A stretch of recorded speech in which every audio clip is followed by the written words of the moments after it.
Feel the real fear with us. প্রিয় listeners, আসসালামু আলাইকুম। দেশ ও দেশের বাইরে যে যেখান থেকে আফনান দ্য হরর ওয়ার্ল্ডের আজকের হরর উইন্টার কার্নিভালের প্রথম আয়োজনের সাথে যুক্ত হচ্ছেন বা পরবর্তীতে হবেন, সকলকে জানাচ্ছি শুভেচ্ছা ও ভালোবাসা। আশা করি সবাই ভালো আছেন, সুস্থ আছেন। প্রিয় লিসেনার্স, কয়েকদিন যাবৎ বেশ ঠান্ডা পড়েছে, আর এই ঠান্ডায় ভৌতিক ঘটনাগুলো বেশ জমে ওঠে। তবে আমরা ভৌতিক আনন্দের সাথে একটি বিষয় যেন কখনোই ভুলে না যাই। এই ঠান্ডায় আমাদের আশেপাশে অনেক মানুষ কিন্তু শীত বস্ত্রের অভাবে কষ্ট পাচ্ছে। আমাদের যাদের সামর্থ্য রয়েছে তারা যেন তাদের সহযোগিতায় এগিয়ে আসি। প্রিয় লিসেনার্স, আজকের এই আয়োজনে আমরা আপনাদের সকলের প্রিয় মোহাম্মদ রবি ভাইয়ের প্রথম একটি ঘটনা শেয়ার করতে চাই।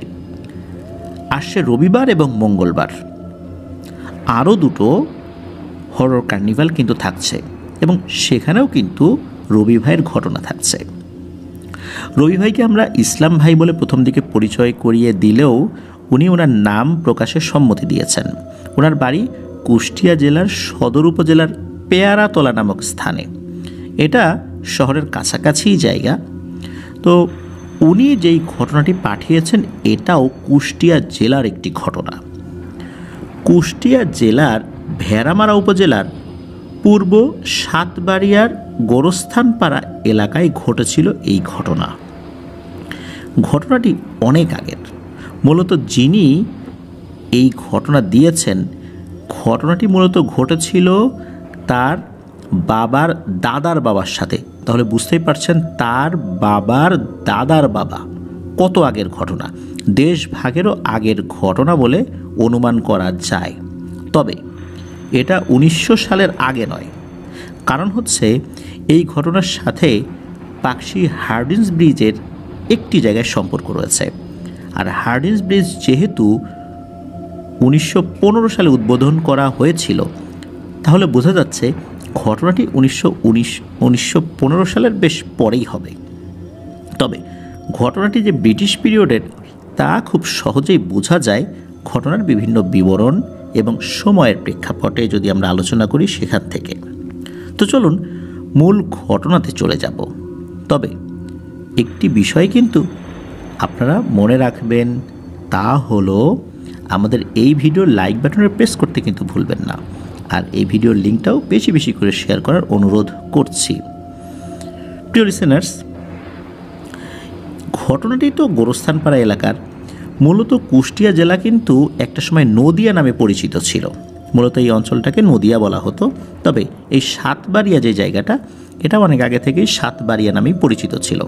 আর যে গোরস্থানপাড়া, এটা কিন্তু অনেক আগে থেকেই বেশ বড় সড়ো একটা এলাকা।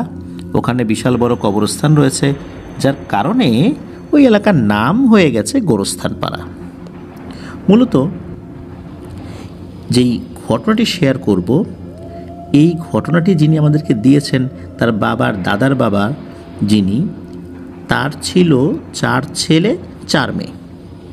তো এই 4 ছেলে 4 মেয়ের মধ্যে এক মেয়ের নাম ছিল জরিনা। এই জরিনা দেখতে শুনতে বেশ ভালো ছিলেন। তো সব কিছু স্বাভাবিকভাবেই যাচ্ছিল।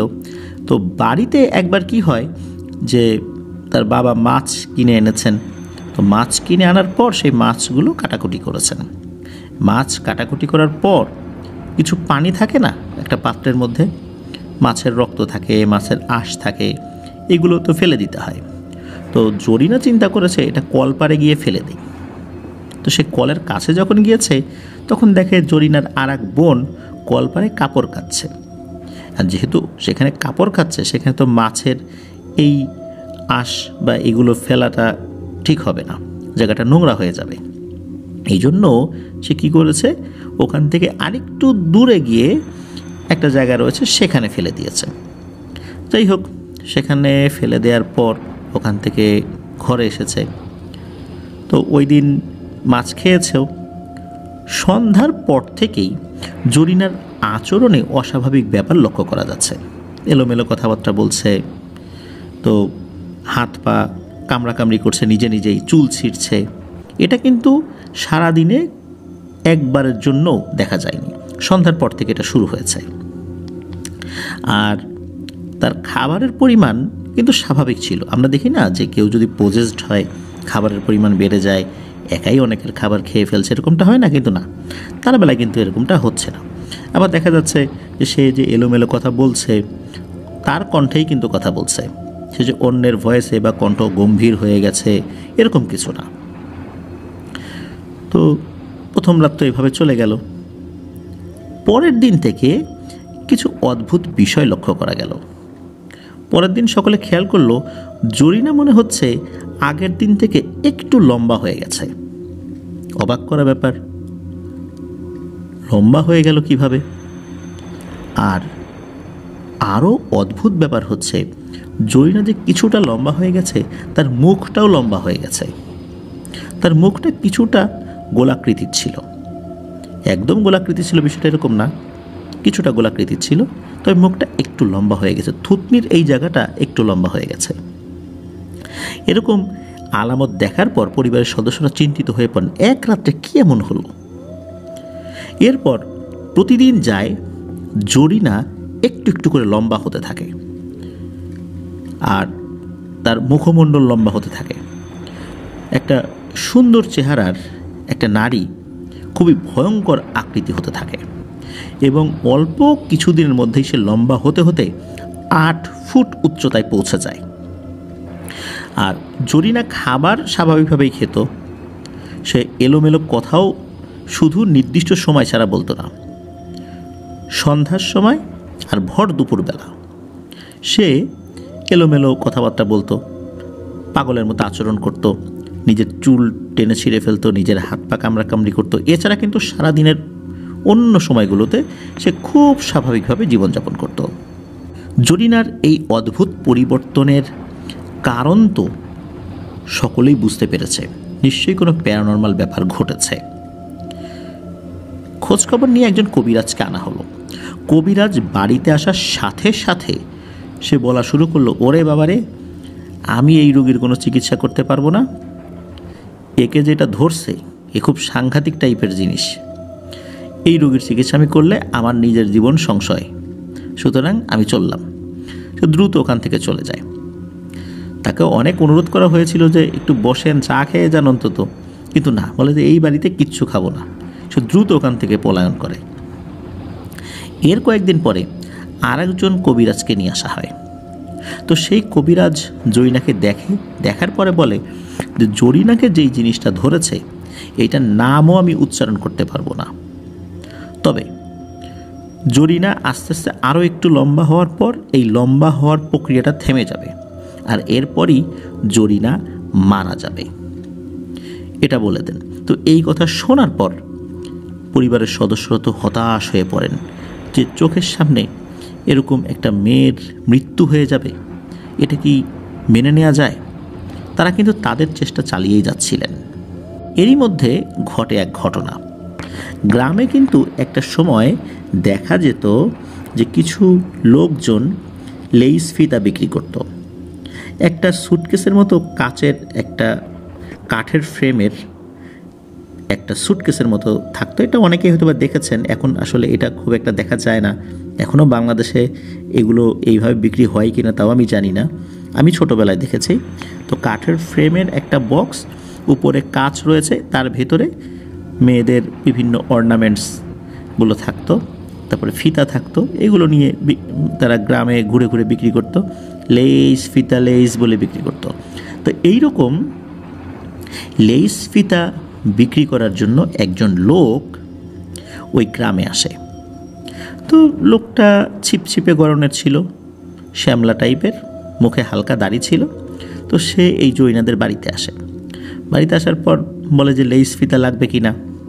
তো এর মধ্যে জরিনা ঘর থেকে বেরিয়ে আসে। তো দেখার মানে ওই জরিনাকে দেখার সাথে সাথে ওই লোকটি একভাবে তাকিয়ে থাকে, এবং জরিনার বাবা ওই সময় বাড়িতেই ছিলেন। জরিনার বাবাকে জিজ্ঞেস করে যে এই মেয়েটার সমস্যা কী, সে এরকম লম্বা হয়ে গেছে কেন, আর ওর আচার আচরণ বা চেহারা তো অস্বাভাবিক বলে মনে হচ্ছে। তখন ওই মেয়ের বাবা, যিনি মানে জরিনার বাবা, উনি এই পুরো ব্যাপারটা ওই লেইস ফিতা যিনি বিক্রি করতে আসছেন তার কাছে খুলে বলেন। তো খুলে বলার পরে যখন এটাও বলেন যে অনেকেই তো আসছে কিন্তু কেউ এর চিকিৎসাই শুরু করেনি, ভয়ে চলে গেছে। তো লেইস ফিতা বিক্রিকারক বলছেন যে আরে এমন সমস্যা কি, আমি এটা ঠিক করে দিচ্ছি, কোনো সমস্যা নেই। এখন ওনার মুখে এই কথা শোনার সাথে সাথে পরিবারের সদস্য অবাক হয়ে যান যে কতগুলো কবিরাজকে নিয়ে আসলাম, ঝাড়ফুঁক তো দূরের কথা, বাড়িতে আসার সাথে সাথেই পালিয়ে গেল। আর ইনি বলতেছেন এর সমস্যা তেমন কিছু না, উনি এটা সারিয়ে দেবেন। তো ভালো, যদি সারাতে পারে ভালো। তখন ওই লোকটা বলেন যে আমাকে 3টা কুচ ফল দেন। কোথাও এটা কোচ ফল, কুচ ফল এগুলো বলে আর কি। তো 3টা কুচ ফল দেন, আর একটা কাঁসার বাটি দেন, একটা কাঁসার চামচ দেন। তো আর একটা ব্যাপার, সেটা হলো ওই লোকটা যে এই লেইস ফিতা বিক্রি করতো তার হাতে একটা ডুগডুগি ছিল। আমরা অনেক সময় আইসক্রিম বিক্রেতাদের হাতে ডুগডুগিগুলো দেখতাম, এখনও যারা বানর খেলা দেখায় বা এই টাইপের সাপ খেলা বা এরকম কিছু দেখায় তাদের হাতে ডুগডুগি থাকে। তো উনি এই ডুগডুগি বাজাতেন। তো অল্প সময়ের মধ্যেই এই কোচফল বা কুচফল যেটাই বলি না কেন আমরা, 3টা কোচফল এনে দেয়া হয়। এরপর 2টো বৃত্ত আঁকা হয়, একটা বৃত্তের মধ্যে জরিনাকে বসানো হয়। জরিনার আচার আচরণ তখন কিন্তু স্বাভাবিকই ছিল, আর ওই সময় কিন্তু দিনের বেলা 11:30 বাজে বা 12টা বাজে এরকম আর কি সময়। আর আরেকটা বৃত্তের মধ্যে ওই লেইস ফিতা বিক্রেতা বসেন। বসার পর এই 3টা কুচফল ওই কাঁসার বাটির নিচে রাখা হয়। আর উনি এক হাতে, বিশেষ করে বাম হাতে উনি ডুগডুগি বাজাচ্ছেন, আর ডান হাতে এই কাঁসার বাটির উপরে ওই কাঁসার চামচ দিয়ে টুং টুং টুং টুং টুং টুং এরকম শব্দ করছেন। তো আবার আর এক হাতে ডুগডুগি বাজাচ্ছেন। তো এর মধ্যে কি হয়, হঠাৎ করে এই জরিনা বমি করার ভাব শুরু করে, মানে ওয়াক ওয়াক এরকম করছে কিন্তু তার বমি হচ্ছে না, কিন্তু জরিনা এরকম করেই যাচ্ছে। এর মধ্যে কি হয়, হঠাৎ করে জরিনার গলা থেকে একটা এই কুচফল বের হয়। একটা বের হলো, কিছুক্ষণ পরে আর একটা বের হলো, তারপর আর একটা বের হলো। এরপর জরিনা একটু স্বাভাবিক হলো, তখন আর তার বমি বমি আসছে না। আর এরপরই মূলত ওই যে যিনি লেইস ফিতা বিক্রেতা, উনি ওই বাটির উপর চামচ দিয়ে আঘাত করা থামিয়ে দেন এবং বলেন যে আপনাদের সমস্যা শেষ, জরিনা ঠিক হয়ে গেছে, ওর আর কোনো সমস্যা নেই। আর ওই যে 3টা কুচফল বের হলো ওইটা উনি হাতে নিলেন। হাতে নেওয়ার পর ওই বাটিটা উনি সরালেন। দেখা গেল যে বাটির নিচে 3টা কুচফল রাখা হয়েছিল, সেই 3টা কুচফল এখানে আর নাই। উপস্থিত কিন্তু বেশ কিছু লোক এটা দেখেছে। তো দেখার পর সকলে চিন্তা করলো এই 3টা কুচফল কোথায় গেল, আর জরিনার গলা দিয়ে কেন 3টা কুচফল বের হলো। তো এই বিষয়ে যখন ওনারা জিজ্ঞেস করলেন, ওই লেইস ফিতা বিক্রেতা কোনো উত্তরই দিলেন না। বললেন যে এইগুলো আমাদের চিকিৎসার একটা পদ্ধতি, এটা নিয়ে আপনাদের সাথে আর কোনো কথা বলবো না, আপনার মেয়ে ঠিক হয়ে গেছে, কোনো সমস্যা নেই। তো দেখা গেল মেয়েটার মধ্যে আসলেই একটা পরিবর্তন এসেছে এবং অল্প সময়ের মধ্যেই মনে হলো জরিনার মুখটা একটু একটু করে স্বাভাবিক হতে শুরু করেছে। তবে কবিরাজ বললেন যে ওর পরিপূর্ণভাবে ঠিক হয়ে যেতে, আগের মতো হয়ে যেতে 10-12 দিন সময় লেগে যেতে পারে। তো এটা তো নিয়ে আর কোনো প্রবলেম নাই, লাগুক 10-12 দিন, ওটা তো কোনো ব্যাপার না। এখন ওই যিনি লেইস ফিতা বিক্রেতা তাকে ওই পরিবার থেকে অফার করা হলো যে কিছু টাকা পয়সা নেন, কিন্তু তিনি কোনো টাকা পয়সা নেবেন না, বললেন যে না, আমি এটার বিনিময়ে কোনো টাকা নিতে পারবো না। তখন ওই পরিবারের যিনি কর্তা মানে জরিনার বাবা, তিনি খুব করে অনুরোধ করলেন যে আপনি অন্তত আমাদের বাড়িতে 4টা ডাল ভাত খেয়ে যান, দুপুরবেলা গেরস্থ বাড়ি থেকে তো এভাবে খালি মুখে যেতে হয় না, এতে গেরস্থের অকল্যাণ হয়। এটা গ্রামের একটা মানুষের ধারণা, তবে ধারণাটা ভুল, বিষয়টা এরকম না। কারণ অবশ্যই দুপুরবেলা কোনো মেহমান আসলে তাকে খাইয়ে বিদায় করা এটা আমাদের বাঙালিদের একটা চিরাচরিত একটা নিয়ম বা মেহমানদারির একটা পদ্ধতি। এটা বহুকাল ধরে হয়ে আসছে, যেটা এখনও গ্রামীণ অঞ্চলে এই চিরাচরিত নিয়মটা ফলো করা হয়। তো সেই আঙ্গিকেই মূলত তাকে অনুরোধ করা হয়। অনেক অনুরোধের পর উনি বলেন আচ্ছা ঠিক আছে আমি খেয়ে যাব। এরপর উনি কী করেন, ওনার কাঁধে একটা ঝোলা ছিল, আর হাতে যে লেইস ফিতা বিক্রি করার আরও একটা যে বক্স ছিল সেটা তো ছিলই। তো উনি ওনার যে ডুগডুগিটা, এই ডুগডুগিটা ওনার ঝোলার মধ্যে রেখেছেন। ঝোলার মধ্যে রেখে ওই ঝোলাটা ঘরের একটা কোনায় রেখে উনি কলপারে, চাপ কল যেখানে থাকে আর কি, সেখানে হাত ধুতে গেছেন। এর মধ্যে কি হয়েছে, ওই বাড়িরই 5-6 বছর বয়সী একটা ছেলে, সে ওই যে দেখেছে ডুগডুগি বাজাতে, ওই ডুগডুগিটা তার খুব ভালো লেগেছে এবং সে এটাও খেয়াল করেছে এই লেইস ফিতা বিক্রেতা উনি ওই ডুগডুগিটা তার ঝোলার মধ্যে রেখেছেন। ওই ছেলেটা কি করেছে, যখন দেখেছে যে ওই লেইস ফিতা বিক্রেতা কলপারে হাত মুখ ধুচ্ছেন, তখন এই ছেলেটা ওই ঝোলার ভেতর থেকে ডুগডুগিটা নিয়ে সে একটা ঘরে ঢুকে বাজাতে গিয়েছে ডুগডুগি। হঠাৎ করে প্রচণ্ড জোরে এক চিৎকার, আর এই চিৎকার শোনার সাথে সাথে ওই বাড়ির লোকজন তো দৌড়ে ঘরে ঢুকে গেছে, আর ওই লেইস ফিতা বিক্রেতাও উনিও দ্রুত দৌড়ে ঘরে ঢুকে গেছেন। গিয়ে দেখা গেল একটা বিভৎস দৃশ্য।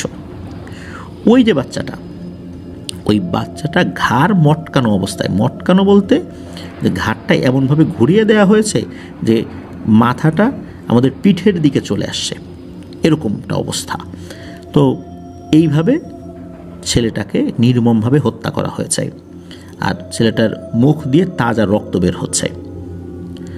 এই দৃশ্য দেখার সাথে সাথে পরিবারের সদস্যরা তারা কান্নায় ভেঙে পড়লেও ওই যে যিনি লেইস ফিতা বিক্রেতা উনি চিৎকার দিয়ে বলে ওঠেন, সর্বনাশ, এইটা কি হলো, আপনারা কেউ বাঁচবেন না, আমিও বাঁচব না, সর্বনাশ হয়ে গেছে। আপনারা কি জানেন যে কে মুক্তি পেয়েছে এখন? আপনারা জানেন না। এখন বাঁচার আর উপায় নাই, আমারও বাঁচার উপায় নাই, আপনাদেরও বাঁচার উপায় নাই। আপনারা তো শুধু দেখেছেন যে আমি একটা কাঁসার বাটির উপরে কাঁসার চামচ দিয়ে টুংটুং করে বাজাচ্ছি আর হাতে ডুগডুগি বাজাচ্ছি। ওই সময়ে আমি 500 জিনকে চালান করেছি, আর যাকে ধরার জন্য চালান করেছি তার নাম হচ্ছে ইয়ারু। এ খুব দুর্ধর্ষ প্রকৃতির একটা জিন। এই জিন যেদিক দিয়ে যায় সেদিকে ফসল হয় না, যদি মাটির ফসল মারিয়ে যায় সেখানে আর কখনো ফসল হয় না। এটা এমন ধরনের এক দুর্ধর্ষ জিন, এটাকে আটকানো যায় না। আর এই জিনটাকেই এখন মুক্তি দেয়া হয়ে গেছে। এই ডুগডুগি আমার হাতে ছাড়া অন্য কারো হাতে পড়লে সর্বনাশ হয়ে যায়। এখন যা হওয়ার তাই হয়ে গেছে, এক মুহূর্ত আমি এখানে দেরি করব না, আপনারা আপনাদের চিন্তা করেন, আমি আমার চিন্তা করি। এই বলে দ্রুত ওই ডুগডুগিটা হাতে নিয়ে উনি ওখান থেকে চলে যান। তবে ওই যে 3টা কুচফল, এটা কিন্তু উনি সাথে নিয়েছিলেন, এটা নিতে উনি ভুল করেন নাই। তো উনি এটা নিয়ে দ্রুত চলে যান ওখান থেকে। আর পরিবারের সদস্যরা ওই যে বাচ্চা ছেলেটা, তাকে তো দাফন কাফন করতে হবে, তারা যথারীতি সেটা শেষও করেন।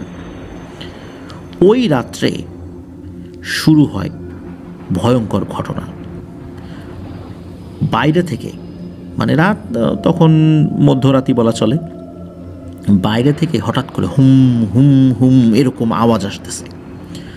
মনে হচ্ছে ভয়ঙ্কর কোনো কিছু একটা বাড়ির চারদিকে ঘুরছে, আর মনে হচ্ছে ঝড় তুফান শুরু হয়ে গেছে। তবে বাতাস যে হচ্ছে বিষয়টা এরকম না, কিন্তু মনে হচ্ছে কোনো কিছু ভেঙে পড়ছে আর কি, এরকম একটা অবস্থা, লণ্ডভণ্ড হয়ে যাচ্ছে সব কিছু। সারা রাত্রে ওনারা বাড়ি থেকে বের হন নাই। ফজরের আজানের পর যখন সূর্য ওঠা শুরু করেছে, একটু একটু আলো হয়েছে, তখন ওনারা ঘর থেকে বের হয়ে দেখেন সর্বনাশ হয়ে গেছে। বাড়ির চারদিকে আম গাছ, জাম গাছ, নারকেল গাছ যা যা ছিল সবগুলোর মাথা ভাঙা অবস্থা, মানে শেকড় থেকে উপড়ানো না, তবে মাথা ভাঙা অবস্থা এমনটা। আর তাদের যে গরু ছাগল যা যা ছিল সব মৃত অবস্থায় পড়ে আছে। বিশেষ করে গরু প্রত্যেকটা মৃত। আর গরুগুলোকে দেখে মনে হচ্ছে যে আমরা অনেক সময় যদি কোনো একটা প্লাস্টিকের বোতলে পানি খাওয়ার পর ওই বোতলটা যদি হাত দিয়ে চাপ দিয়ে একদম চ্যাপ্টা করে ফেলি, যেরকমটা হয়, মনে হচ্ছে যে ওই গরু ছাগলের শরীর থেকে রক্ত খেয়ে ওদেরকে চাপ দিয়ে চ্যাপ্টা করে ফেলা হয়েছে। ওদের শরীরের ভিতরে কিছু নাই, রক্ত নাই, একদম শুকিয়ে গেছে সবগুলো। মনে হচ্ছে এরা দুর্ভিক্ষে মারা গেছে, এমন একটা অবস্থা। আর হাঁস মুরগি ওগুলোর তো অস্তিত্বই নেই, কোথায় গেছে, হারিয়ে গেছে কেউ বলতে পারে না। তো এই ঘটনা দেখার পর ওনারা বুঝতে পারেন যে আসলেই ওই যে যিনি লেইস ফিতা বিক্রেতা উনি ঠিক কথাই বলেছিলেন। কিন্তু হঠাৎ করে এরকম সমস্যা হয়ে গেল, নিশ্চয়ই ভয়ঙ্কর কোনো কিছু ছাড়া পেয়ে গেছে। আর তার নাম হচ্ছে ইয়ারু। ওই দিন তো ওভাবেই চলে যায়, কোনো মতে পার করেন। সন্ধ্যার পর দ্রুত খাওয়া দাওয়া করে ওনারা ঘুমিয়ে পড়েন এবং ওনারা আল্লাহর কাছে দোয়া করছেন, আল্লাহ বিপদ আপদ থেকে আমাদেরকে হেফাজত করো। গভীর রাত্রে আবার শুরু হয়ে যায় সেই ঘটনা, আবার চারদিকে ভাঙচুর শুরু হয়ে গেছে। ওনারা ওই রাত্রেও বাইরে বের হন নাই। যখন সকালবেলা ওনারা বের হয়েছেন, বের হওয়ার পর দেখা যায় ওনারা শুধু যেই ঘরগুলোতে থাকতেন সেই ঘর ছাড়া একটা ঘরও আসতো নাই, সবগুলো একদম তছনছ করে মাটির সাথে মিশিয়ে দিয়েছে। তো এই যে সমস্যাটা শুরু হলো, এই সমস্যা তৃতীয় দিন এসে আর একটা রূপ লাভ করলো। সেটা হচ্ছে যে 2 রাত তো চলে গেল, যখন 3 নাম্বার দিন শুরু হলো, ওই দিনেই ওই পরিবারের যিনি কর্তা, ওই কর্তার 2 হাত আর কাজ করে না, মানে 2 হাত প্যারালাইজড হয়ে গেছে, 2 হাত কাজ করে না। তখন ওই পরিবারে ওই ব্যক্তির 4 জন ছেলের মধ্যে এক ছেলে, তিনি চিন্তা করলেন যে এইভাবে তো চলতে দেয়া যায় না। সমস্যাটা যেহেতু অনেকটা সমাধান করেছিল সেই ডুগডুগিওয়ালা বা লেইস ফিতাওয়ালা, তার খোঁজ নিতে হবে, তিনি কোথা থেকে আসছেন। তো উনি বাড়ি থেকে বেরিয়ে পড়েন। তো ওই সময় বেরিয়ে পড়ে খোঁজ নিতে বহলবাড়ি খাদিমপুর নামক একটা জায়গা রয়েছে। যারা ওই এলাকায় আছেন হয়তোবা তারা চিনে থাকতে পারেন। তো এই বহলবাড়ি খাদিমপুর এলাকায় এই ডুগডুগিওয়ালার খোঁজ পাওয়া যায়। তো মানুষের কাছে শুনতে সেই ডুগডুগিওয়ালার যেই থাকার জায়গা সেখানে যাওয়ার পর একজন মহিলা বলেন যে, বাবু রে, তুমি তো আসলে ঠিক সময়ে আসো নাই, এই ডুগডুগিওয়ালা গত কয়েকদিন আগে মারা গেছে। ডুগডুগিওয়ালার কোনো স্ত্রী পরিবার পরিজন ছিল না, আমি তাকে খাবার রান্না করে খাওয়াইতাম। তো আমি সকালবেলা খাবার দিতে গিয়ে তাকে ডাকাডাকি করতেছি, কোনো সারা শব্দ নাই, ঘর ভেতর থেকে বন্ধ, অনেকক্ষণ ধরে ডাকাডাকি করতেছি। পরে আরও কিছু লোকজন নিয়ে এসে ঘরের এই দরজা ভেঙে দেখি এক ভয়ঙ্কর অবস্থা। দেখি তার ঘরের যেই শুকনো মেঝে, মাটির মেঝে, এর ভেতরে তার মাথা ঢোকানো আর বডিটা বাইরে। মনে হচ্ছে যে কোনো কিছু তাকে এই মাটির মধ্যে মাথাটা চাপ দিয়ে ঢুকিয়ে দিয়েছিল, আর এতেই সে মারা গেছে। তার ঘরের জিনিসপত্র ওই রকমই আছে, আমরা বাবু এগুলো কিছু ধরি নাই। কারণ হচ্ছে এই লোকটা কালো জাদু করত এবং অনেক মানুষের অনেক ক্ষতি করেছে। আমি একটু ভয়টই পাইতাম এই লোকটাকে, তবে আমার কোনো ক্ষতি করে নাই। উপকার বলতে আমি তাকে খাওয়াইতাম, এর জন্য সে টাকা দিত, আমার এতটুকু উপকার হতো, আর টাকা পয়সা কখনো সে বাকি রাখতো না। তবে এর বাড়ি কোথায় তা আমি ঠিক ভালো করে বলতে পারি না, অনেকদিন ধরে এদিকে আসে। তো এই বহলবাড়ি খাদিমপুরে এই ডুগডুগিওয়ালা বা লেস ফিতাওয়ালার বাড়িতে যখন এই লোকটি এসে এই ধরনের কথা শোনার পর উনি খুব অবাক হন যে ইনি কালো জাদু করেন, উনি মানুষের ক্ষতি করেন, তাহলে আমাদের কেন উপকার করলো? এই বিষয়টা না তার মাথায় ধরে না। তো যাই হোক, উনি যখন ওই ডুগডুগিওয়ালার বাড়িতে চলেই আসছেন, তো আসার পর ঘরের একটা জায়গায় ওই যে একটা ডুগডুগি ছিল না, ওই ডুগডুগিটা পড়ে থাকতে দেখেন। তো ওইটা পড়ে থাকতে দেখার পর উনি ওই ডুগডুগিটা হাতে নেন। হাতে নেওয়ার পর একটা অদ্ভুত জিনিস দেখতে পান ওই ডুগডুগির সাথে অদ্ভুত কিছু জিনিস বাঁধা রয়েছে, যেমন ছোট ছোট পাথরের মতো কিছু একটা, তারপরে ছোট ছোট তাবিজের মতো কিছু, এরকম বেশ কিছু জিনিস বাঁধা রয়েছে। আরও একটা জিনিস দেখতে পান, এখানে 3টা কুচফল বাঁধা রয়েছে। তো 3টা কুচফল, উনি চিন্তা করেন যে এই 3টা কুচফল সম্ভবত আমাদের বাড়ি থেকে তিনি নিয়ে আসছেন, যেটা আমার বোনের গলা দিয়ে বের হয়েছিল, আবার যেই 3টা কুচফল কাঁসার বাটির নিচে রাখা হয়েছিল, হয়তোবা এটাই সেই 3টা কুচফল। তো উনি কি মনে করে এই 3টা কুচফল ওই ডুগডুগি থেকে খুলে হাতে করে বাড়িতে নিয়ে আসে। তো উনি তো বাড়িতে চলে আসছেন, বাড়িতে আসার পর এই ব্যাপারটা পরিবারকে খুলে বলেন। এদিকে তার বাবা তো 2 হাত প্যারালাইজড হয়ে আছে এবং অসুস্থ হয়ে পড়েছেন। তবে কেউ মেলাতে পারছেন না যে এই খারাপ লোকটা কেন তাদেরকে আগ বাড়িয়ে উপকার করতে গেল। এইটা তো কোনো হিসাবেই আসে না, কারণ তার তো এটা করার কথা না। সে এটাও শুনে আসছে সে মানুষের এই ব্ল্যাক ম্যাজিক করে ক্ষতি করার বিনিময়ে মোটা অঙ্কের টাকাও নিত, অথচ সে এখানে এমন ভাবটা দেখিয়েছে যে সে মানুষের উপকার করার জন্যই এইভাবে হয়তো বা ঘুরে বেড়ায়, বা সে এখানে এই জরিনার বিশাল একটা উপকার করেছে। এই বিষয়টা তারা কোনোভাবেই মেলাতে পারে না। এরই মধ্যে যখন রাত নেমে আসে, ওই রাতে আবারও তাণ্ডব শুরু হয়। যথারীতি এই রাত্রে ওনারা বাইরে বের হন নাই, কিন্তু সকালবেলা ওই বাড়ির যিনি কর্তা, মানে আমাদেরকে যিনি ঘটনা দিয়েছেন রবি ভাই, আর রবি ভাইকে যিনি দিয়েছেন তার বাবার দাদার বাবা, উনি মারা গিয়েছিলেন। আর পরদিন সকালবেলা থেকেই তার স্ত্রী, তার আবার 1 হাত প্যারালাইজড হয়ে যায়। যেহেতু তার 1 হাত প্যারালাইজড হয়ে গেছে, তার মানে হচ্ছে তারও আর 1 হাত প্যারালাইজড হয়ে যাবে বা শরীর প্যারালাইজড হয়ে মারা যাবেন। এইভাবেই পরিবারের সকলে মারা যাবেন।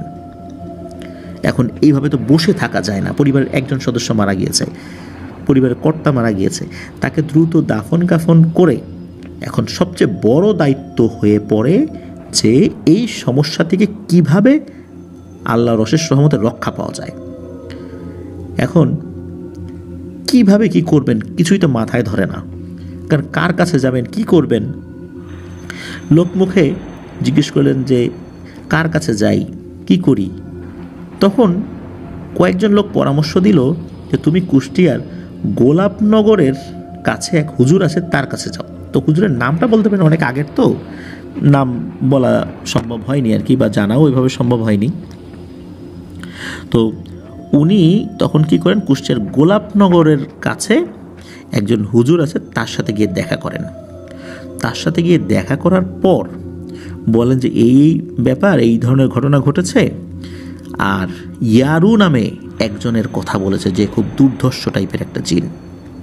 ইয়ারুর কথা শোনার সাথে সাথে সেই হুজুর নড়ে চড়ে বসে, বলে যে ইয়ারু, তুমি কি জানো যে এই ইয়ারুকে আমি একবার বন্দি করেছিলাম, ও আবার মুক্তি পেয়ে গেছে। কিন্তু কিভাবে মুক্তি পেল? ও আবার ছাড়া পেয়ে গেছে, তাহলে তো ভয়ঙ্কর তাণ্ডব চালাবে এখন। তখন ওই হুজুর বলতে থাকেন তাকে যে কিভাবে উনি ইয়ারুকে বন্দি করেছিলেন, বা ইয়ারু আসলে কে, আর ইয়ারুর সাথে তার কথা হয়েছিল কিভাবে হলো, সেই বিষয়টা উনি বলেন। আমাদের এই ঘটনার মধ্যে এটাও একটা ঘটনা, কারণ এটা না বললে আসলে ইয়ারু ঘটনাটা অসমাপ্ত থেকে যাবে। তো হুজুর উনি বলতে থাকেন যে উনি যেই গ্রামে থাকেন এই গোলাপনগর, এই গোলাপনগরে বেশ কিছু বছর আগে একটা সমস্যা দেখা দেয়।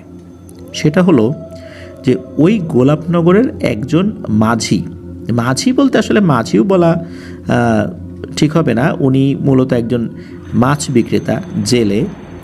তো তার নাম হচ্ছে মোজাম্মেল। তো এই মোজাম্মেল একদিন মাছ ধরতে গিয়ে আর বাড়িতে ফেরত আসে নাই, গায়েব হয়ে যায়। তার ডেড বডিও পাওয়া যায়নি।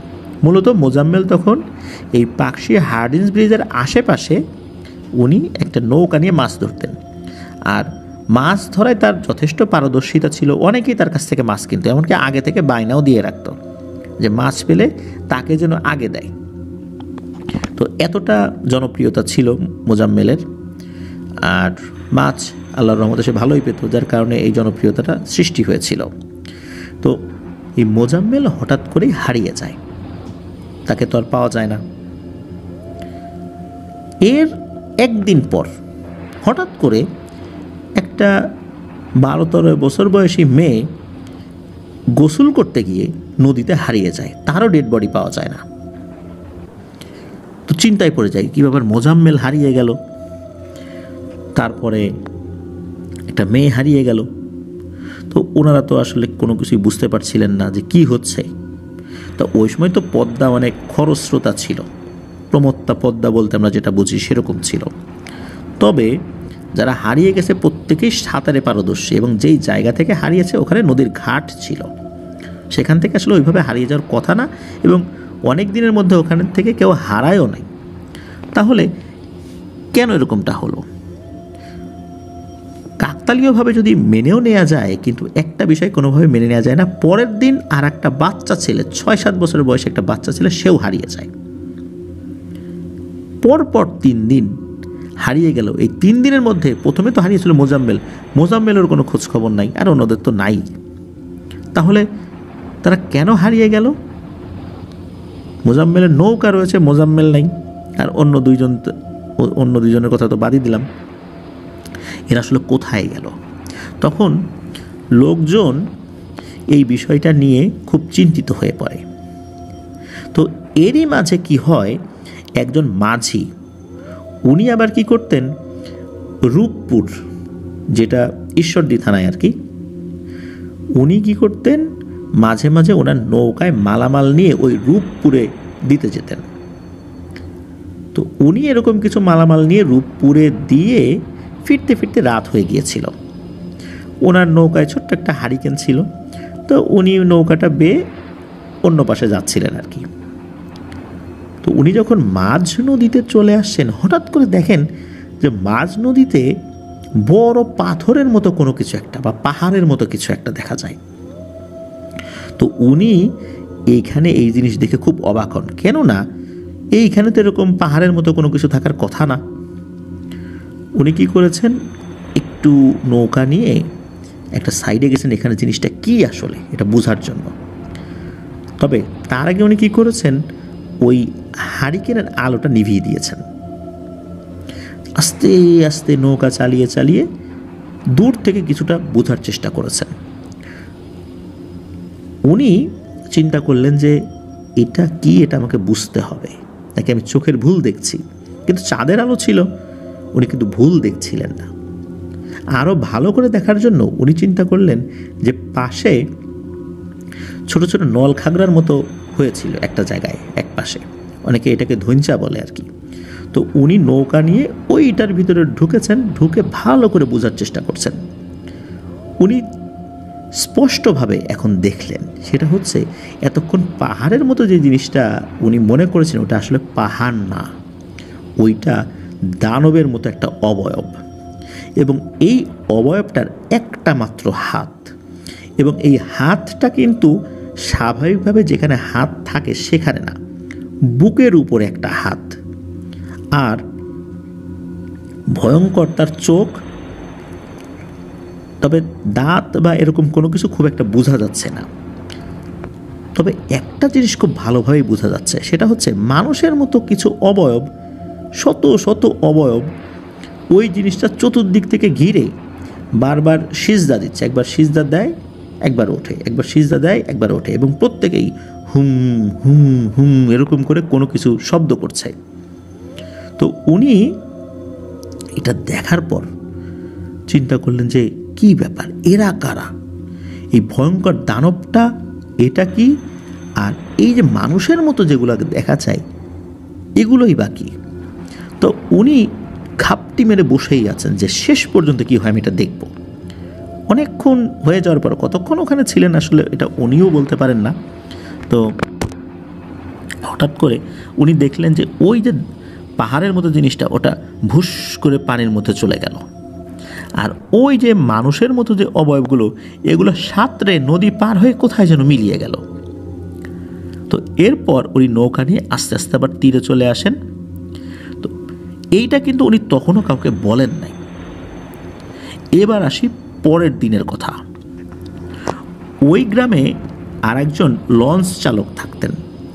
হার্ডিঞ্জ ব্রিজ থাকাকালে তখন কিন্তু উপর দিয়ে ট্রেন পার হতো, আর মানুষের পায়ে হাঁটার পথও ছিল। আর তখন তো এই যে এখন যেরকম লালন শাহ সেতু হয়েছে তখন তো এরকম ছিল না। লালন শাহ সেতু তো খুব বেশি দিন হয়নি। তখন এই নদী পার হওয়ার জন্য মানুষ নৌকা বা ছোট ছোট লঞ্চ টাইপের কিছু জিনিস ছিল, আবার ছোট ছোট স্টিমারের মতো জিনিসও ছিল, এইগুলো পার হতো। তো ওই গ্রামের একজনের বসবাস ছিল যিনি এই একটা লঞ্চের মতো কোনো এরকম একটা নৌযান চালাতেন। তো ওনার বাড়ি ছিল আবার কুষ্টিয়ার গোলাপনগরে।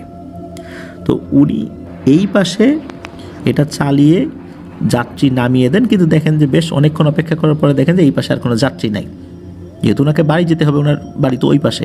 তো উনি চিন্তা করেন যে এখন এটা চালিয়ে ওই পাশে চলে যাই। তো উনি চালিয়ে ওই পাশে যাওয়া শুরু করলেন। ওই সময় কিন্তু ওনার একটা ফ্ল্যাগ লাইট ছিল, তবে সেটা খুব টিমটিমে টাইপের ফ্ল্যাগ লাইট, এখনকার মতো এত শক্তিশালী আলো কিন্তু তখন হতো না, মানে কোনো মতে দেখা যায় আর কি, এরকম অবস্থা। তো উনি ওটা চালিয়ে যাচ্ছেন। হঠাৎ করে উনি নদীর মাঝখানে কোনো একটা পাহাড়ের মতো কোনো একটা অবয়ব ওনার কাছে মনে হয়, ঠিক যেমনটা আগের রাত্রে ওই যে মাঝির কাছে মনে হয়েছিল। তো উনি যখন এটা দেখেছেন, দেখার পর কি করেছেন, একটু ভালো করে বোঝার জন্য উনি ওই ফ্ল্যাগ লাইটটা ওই দিকে ধরেছেন। যখনই ধরেছেন তখনই উনি দেখেন যে ওই যে পাহাড়ের মতো একটা জিনিস, এটা একটা অবয়ব, তবে ওই অবয়বটাকে উনি ভালো করে বুঝতে পারেন ওটা কি, মনে হলো এটা ভুস করে পানির মধ্যে চলে গেল। আর ওই যে মানুষের মতো যেই অবয়বগুলো দেখা যাচ্ছিল ওই জিনিসগুলো দ্রুত সাঁতার কাটা শুরু করলো। সাঁতার কাটতে কাটতে নদীও পার হয়ে গেল। আর উনিও কিন্তু ওনার ওই লঞ্চ বা স্টিমার যেটাই ছিল ওই সময় ওইটার আবার স্পিড বাড়িয়ে দিয়েছেন মোটরের। তখন উনি আবার ওই মানুষ যারা সাঁতার কাটছে তাদের পিছু নেন। ওরা সাঁতার খুব দ্রুত গতিতে কাটছিল। তো উনি যখন একদম কিনারে চলে আসছেন ওনার এই নৌযান নিয়ে, তখন অনেকেই তো দৌড়াচ্ছেন বিভিন্ন দিকে, ওই যে যারা নদী থেকে সাঁতার কেটে উঠে চলে যাচ্ছে। এর মধ্যে একটা জায়গায় উনি ফ্ল্যাগ লাইট ধরেছেন এবং যেই অবয়বটার উপরে পড়েছে সে আবার ঘুরে আবার তার দিকে তাকায়। তাকানোর পর উনি চমকে ওঠেন, আরে এইটা কি, এইটা তো সেই মোজাম্মেল যে 3-4 দিন আগে নদীতে হারিয়ে গিয়েছিল। আর মোজাম্মেলকে উনি খুব ভালোভাবে চিনতেন, কারণ হচ্ছে উনি মোজাম্মেলের কাছ থেকে মাঝে মাঝে মাছ কিনতেন। মোজাম্মেল তার দিকে তাকায় এবং সে মুহূর্তের মধ্যেই মনে হলো কোথায় যেন চলে গেল। কিন্তু মোজাম্মেল সে এখানে কি করে, সে তার পরিবারের কাছে গেল না, মোজাম্মেল বেঁচে আছে। আর আশেপাশে আরও যারা ছিল এরাও কি মোজাম্মেলের মতো, ওই না কোনো কিছু মেলাতে পারেন না। উনি দ্রুত ওই ঘাটে চলে আসেন। ঘাটে আসার পর উনি বাড়িতেও চলে যান। পরের দিন যারা ওই গ্রামের লোকজন আছে, অলৌকিক বা অদ্ভুত কিছু ঘটলে বা কোনো সমস্যা হলে একটা জায়গায় বসে ওনারা আলোচনা করতেন, এই সমস্ত বিষয় নিয়ে আসলে গল্পগুজব করতেন আর কি। সেখানে এই যে স্টিমারের বা লঞ্চের সারেং যিনি, উনিও আসছেন, যেহেতু উনি ওই গ্রামেরই গোলাপনগরের। উনি আসার পরে এই বিষয়টা তোলেন। যখন উনি তুলেছেন তখন ওই মাঝিও বলেন যে হ্যাঁ সেও এই একই জিনিস দেখেছে। আর ওই সারেং যখন বলেছে তিনি মোজাম্মেলকে দেখেছেন, তখনই সবার টনক নড়ে। যে মোজাম্মেল এখানে কিভাবে এলো, তাহলে ওই যে মেয়েটা হারিয়ে গেল 12-13 বছরের, আবার একটা বাচ্চা হারিয়ে গেল, এরা কোথায়? নিশ্চয়ই এমন কোনো ব্যাপার রয়েছে যেটা আমরা জানি না। তখন গ্রামের লোকজন স্থানীয় একজন হুজুর এই গোলাপনগরের তার কাছে যান। তার কাছে যাওয়ার পর এই বিষয়গুলো খুলে বলেন। তিনি হচ্ছেন সেই হুজুর যিনি এই যে ইয়ারু সম্পর্কে বলছেন। তো যাই হোক, তার কাছে গিয়ে যখন বলা হয় তখন উনি যেই জিনগুলোর সাথে তার সম্পর্ক ছিল, ভালো সম্পর্ক ছিল, এরকম 3 জন মুখবির জিন ছিল যারা তাকে বিভিন্ন ধরনের সংবাদ সংগ্রহ করে দিত। তো এরকম একজন মুখবির জিনের সাথে আলোচনা করেন যে আসলে ব্যাপারটা কি। তখন ওই মুখবির জিন কিছু তথ্য সংগ্রহ করে এনে দেয় এবং ওই মুখবির জিন বলে যে এখানে যে জিনিসটাকে দেখা গিয়েছে এটা মূলত ভয়ঙ্কর দুর্ধর্ষ প্রকৃতির একটা জিন, আর এই জিনটা